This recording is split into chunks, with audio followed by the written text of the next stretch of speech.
Da fine maggio, per un mesetto abbondante, avremo a disposizione le ciliegie che ci introducono all'estate, quindi ciao a tutti da Paolo, bentornati sul canale Cibo Dentro, oggi torta alle ciliegie. Cominciate a preparare questa torta togliendovi subito la parte noiosa del lavoro. Snocciolate le ciliegie semplicemente dividendole in due, poi la torta cuocerà per quasi un'ora, quindi se le spezzettate troppo vi rimarrà una marmellata e a me piace più vedere e sentire anche i pezzi di ciliegia quando la mangio. Insaporite con il succo di mezzo limone e un cucchiaio di zucchero a velo. La torta è molto semplice e non richiede né l'impasto della classica frolla, né il raffreddamento in frigorifero e né la stesura sulla spianatoia. Basta mescolare grossolanamente tutti gli ingredienti in una ciotola. Spezzettate il burro freddo da frigo e mescolatelo alla farina per impermeabilizzarla e limitare l'effetto addensante del glutine.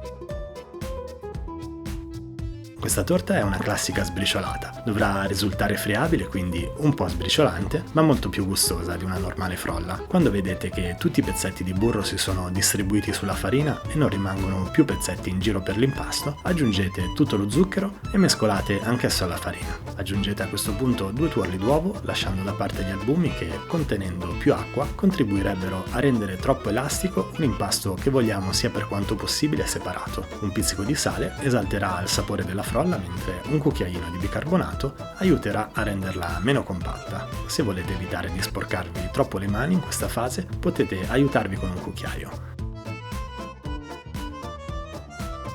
Avete dunque preparato tutto ciò che serve per montare questa torta. Vi faccio vedere brevemente come foderare la vostra tortiera per evitare che la torta si attacchi al fondo e alle pareti.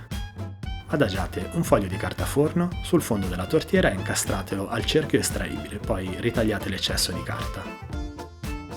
Per foderare i bordi misurate un foglio di carta in modo che circondi tutta la tortiera, arrotolatelo e tagliatelo a misura dell'altezza del vostro bordo. Già che avete la misura giusta, vi consiglio di tagliare gli altri pezzi che vi verranno utili per le prossime torte. Ungete quindi la circonferenza interna della tortiera in modo che il rotolino di carta da forno ci si attacchi in maniera stabile e srotolatecelo sopra premendo con la mano per farlo aderire bene. Tagliate quindi l'eventuale eccesso di carta e siete pronti per riempire la tortiera. Versate circa metà impasto sul fondo per formare la base della vostra torta sbriciolata e distribuitelo uniformemente su tutta la superficie. Con il dorso di un cucchiaio o con il fondo di un bicchiere premete poi l'impasto per compattarlo. Versate tutte le ciliegie sulla base della torta e con un cucchiaio cercate di livellarle evitando cunette e avvallamenti e cercate di lasciare 1 centimetro di spazio vuoto all'esterno della base per riempirlo poi con l'impasto e creare il bordo della torta.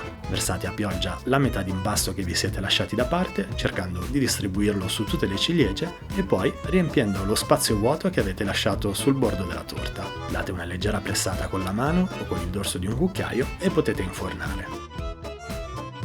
Dovrà cuocere a 180 gradi per 50 minuti o fino a quando non vedete che la superficie inizia a dorarsi.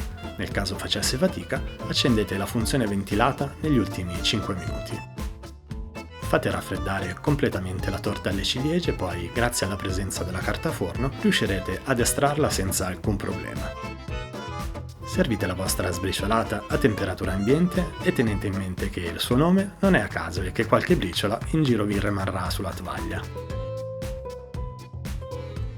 Questa tecnica di lavorazione della frolla, oltre che essere molto più semplice, esalta il gusto e la friabilità della base che, abbinata alla dolcezza e leggera acidità delle ciliegie, diventerà irresistibile. Io anche oggi con questo dolce vi saluto, come tutti i giovedì vi auguro buon divertimento e buon appetito e vi aspetto giovedì prossimo, sempre dalle 11 del mattino, qui su Cibo Dentro. Ciao!